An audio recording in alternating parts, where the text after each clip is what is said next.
अच्छा, पिछली वीडियो में हमने क्वेश्चन 2 सॉल्व किया था, सब्ट्रैक्शन। इस वीडियो में हम क्वेश्चन नंबर 3 सॉल्व करेंगे। इसमें हम प्रोडक्ट फाइंड करने का तरीका सीखेंगे। चैप्टर के इंट्रोडक्शन में भी हमने देखा था कि इस चैप्टर में हम सीखेंगे कि हम कैसे जो है वो दो अलजेब्रिक एक्सप्रेशंस को या पॉलिनोमियल्स को हम मल्टीप्लाई कर सकते हैं। उसमें पॉलिनोमियल्स जो है वो मोनोमियल्स और बाइनोमियल्स का तस्करा था कि उसको हम कैसे मल्टीप्लाई कर सकते हैं या उसको वो कर सकते हैं, डिवाइड कर सकते हैं। अच्छा, इसमें हम प्रोडक्ट मालूम करेंगे दो अलजेब्रिक एक्सप्रेशंस का। अच्छा, पहले इसमें जो पार्ट है, पहले पार्ट में ये दो एक्सप्रेशंस हैं गिवन है जो आप आपस में मल्टीप्लाई करनी है, x-4 और 3x+2। तो इसको मल्टीप्लाई करके देखते हैं कि क्या इसका आंसर हमने कैसे निकालना है। Question number 3 part 1। ठीक है, तो ये है x-4 इंटू 3x+2। इसको हमने सॉल्व करना है, इसका प्रोडक्ट मालूम करना है। ठीक है, बहुत आसान है, कोई इसमें मुश्किल काम नहीं है, बस डिस्ट्रीब्यूटिव प्रॉपर्टी को यूज़ करते हुए हमने इसको मल्टीप्लाई करना है। x-4 3x+2। ठीक है, ये जो टर्म है ना, ठीक है, इसको हमने पहले इसके साथ मल्टीप्लाई करना है, फिर इसको इसके साथ मल्टीप्लाई करना है। सिमिलरली ये वाली जो टर्म है इसको इसके साथ मल्टीप्लाई करना है, फिर इसको इसके साथ मल्टीप्लाई करना है। बहुत आसान है, कोई इसमें मुश्किल काम नहीं है। अच्छा, क्या करेंगे, हम x को हम पहले मल्टीप्लाई कर लेते हैं इन दोनों के साथ, 3x+2। ठीक है, एक दफ़ा मल्टीप्लाई होगा। अब नेक्स्ट जो है वो ये वाली सेकंड टर्म -4, इसको हम इस पूरी एक्सप्रेशन के साथ मल्टीप्लाई कर लेते हैं। अच्छा, अब ये जो ऊपर हमने एरोज डाले थे जो हम समझा रहे थे, अब यहाँ पे हमने वो प्रोसेस करना है। इस x को हमने पहले इसके साथ करना है, फिर इसका 2 के साथ करना है। ठीक है, तो x मल्टीप्लाई बाई 3x, ये हो गया। फिर वो बाहर वाला जो x लिखा है वो लिख लिया, और इनटू अंदर वाला जो है 2 वो लिख लिया, ये हो गया। फिर अब हम इस पे आ जाते हैं। ठीक है, ये -4 इंटू 3x, फिर +2 इंटू ये -4 जो बाहर वाला था, ठीक है, वो लिख दिए। अब हम क्या करते हैं, इसको ज़रा सिंप्लीफाई कर लेते हैं। अब ये मल्टीप्लाई होगा तो ये हो जाएगा 3 इंटू एक्स, और x क्योंकि मल्टीप्लाई हो रहे हैं, बेसिक जैसे हैं, तो इनकी पावर्स सम हो जाते हैं। ठीक है, फिर यहाँ पे प्लस, और ये 2 इंटू एक्स, ये हो जाएगा 2x। अच्छा, ये क्या होगा, इनके कॉफिशेंट आपस में मल्टीप्लाई होके -12 और साथ x वैसे ही आ जाएगा, प्लस। अच्छा, यहाँ पे प्लस नहीं आएगा क्योंकि ये इसका सिंबल चेंज हो जाएगा, माइनस और प्लस आपस में मल्टीप्लाई होंगे तो ये हो जाएगा 8। अच्छा, अब हम इसको मज़ीद सिंप्लीफाई कर लें, 3x² हो जाएगा प्लस 2x, ठीक है, -12x -8। अच्छा, अब ये जो टर्म्स हैं ना, ये आपस में मिलते जुलते हैं। ठीक है, सेम बेस है इनकी, तो इनको हम सिंप्लीफाई कर लेते हैं। 3x², ठीक है, -10x हो जाएगा।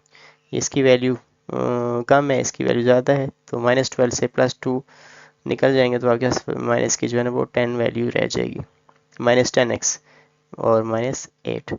ये आपके पास इसका आंसर आ गया।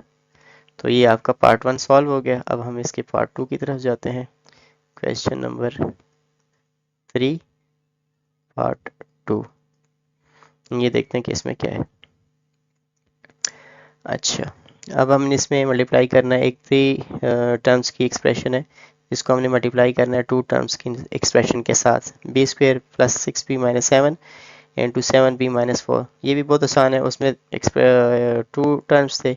ठीक है, इसमें 3 है, लेकिन प्रोसीजर वही है ऑलमोस्ट। तो इसको देख लें कि ये कैसे होगा।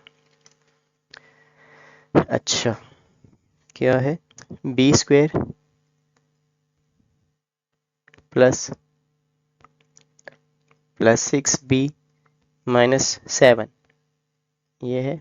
ठीक है, इसको मल्टीप्लाई करना है हमने 7b - 4 के साथ। ठीक है, इसको हमने मल्टीप्लाई करना है। अब हम इसको सॉल्व करते हैं कि ये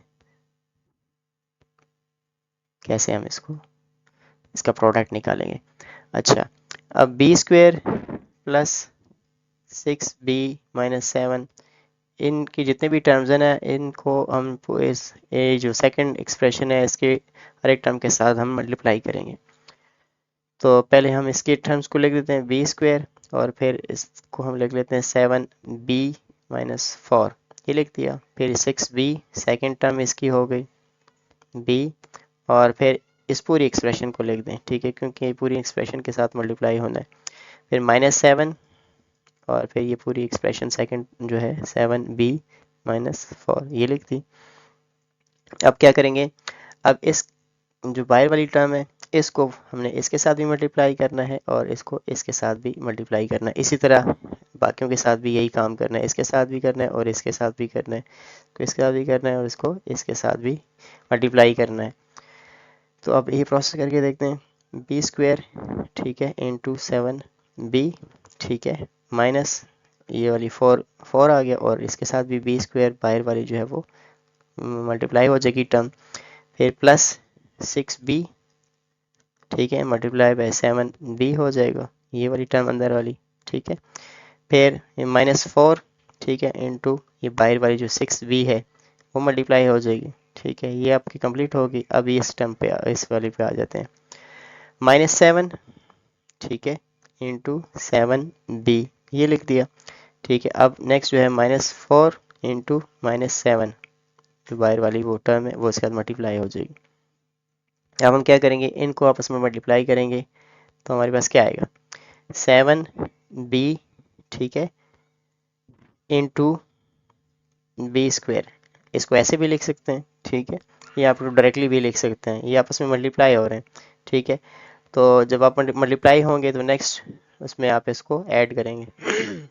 तो बेहतर हम इसको पहले ही सॉल्व कर लेते हैं, ठीक है। तो क्या हो जाएगा, इसके जो पावर्स है वो 2, इसकी ये वाली और ये वाली इसके साथ सम हो जाएगी, ठीक है।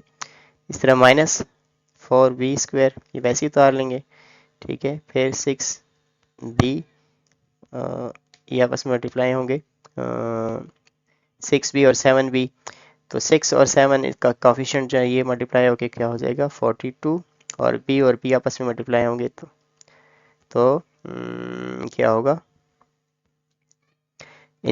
इसकी पावर जो है वो ऐड हो जाएगी, ठीक है। फिर यहाँ पे हो जाएगा 6 और 4 का आपस में मल्टीप्लाई करेंगे तो ये हो जाएगा 24, ठीक है, और साथ भी वैसे ही आ जाएगा, ठीक है।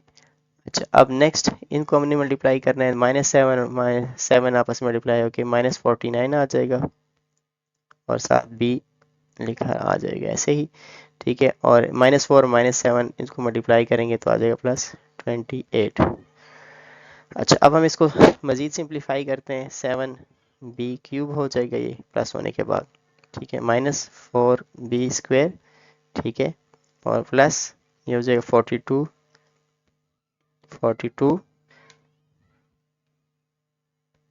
42b स्क्वेयर, क्योंकि इसकी पावर सम होने के बाद स्क्वायर बन जाएगा, -24b -49b +28, ये ऐसे ही आ जाएगा।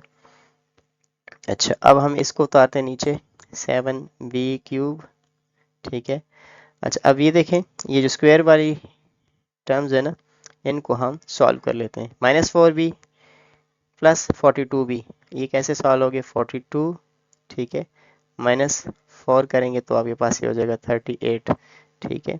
तो ये हो जाएगा +38b स्क्वायर, ठीक है, इसका सॉल्व यही होगा, ठीक है। और इस तरह हम इस वाले को सॉल्व करेंगे, -24, ठीक है, और -49, इसको अगर हम ऐड करें 4 + 9 13, 1 कैरी हो जाएगा, 2 1 3 हो जाएगा, और +4 करेंगे तो ये 73 हो जाएगा, साथ माइनस सिंबल वैसे ही आ जाएगा, ये हो जाएगा -73b, ठीक है, ये इसकी वैल्यू आ गई, ठीक है। फिर एंड पे हमने लिखना है ये वाला जो आखिर में कांस्टेंट है 28, वो उतार लेंगे, तो ये हमारे पास आंसर आ जाएगा 7b³ +38b² -73b +28, ये आपका आंसर हो गया। अब देखते हैं क्वेश्चन नंबर 3 का, ठीक है, पार्ट 3, वो क्या कहते हैं। अच्छा, ये क्या है, इसमें भी वही है कि 3 टर्म वाली एक एक्सप्रेशन है, इसको हम 2 टर्म वाली एक्सप्रेशन के साथ मल्टीप्लाई कर रहे हैं, जैसे हमने इसमें किया था। सिमिलर प्रोसेस इसका है, बहुत आसान है, कोई इसमें मुश्किल काम नहीं है। वैसे ही हम डिस्ट्रीब्यूटिव प्रॉपर्टी को यूज़ करते हुए इसको मल्टीप्लाई करेंगे। तो देखते हैं इसको, क्या है, 3y² minus y plus 5 into 2y minus 3। ये इसको सॉल्व करते हैं, ठीक है।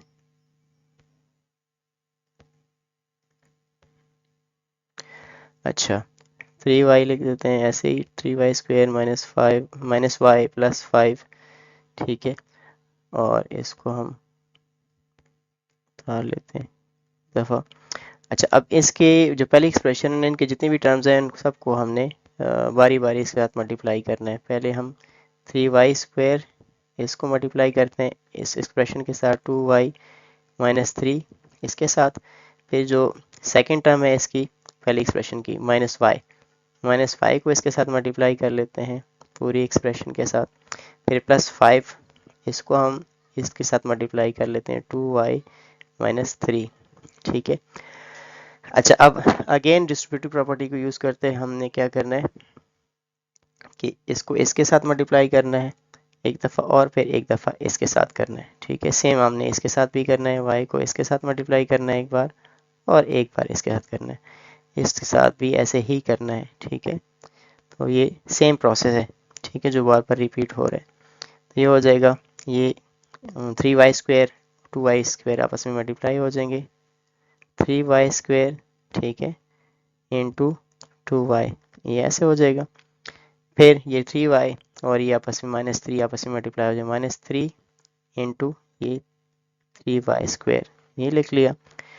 अच्छा, ये वाला हो गया क्लियर। अब हम सेकंड वाले उस पे आते हैं, -y इंटू 2y, ये y और 2y आपस में मल्टीप्लाई हो गए, ठीक है। फिर -3 है सेकंड टर्म इसकी, और इसको बाहर -y के साथ मल्टीप्लाई कर लेते हैं, ठीक है, ये हो गया।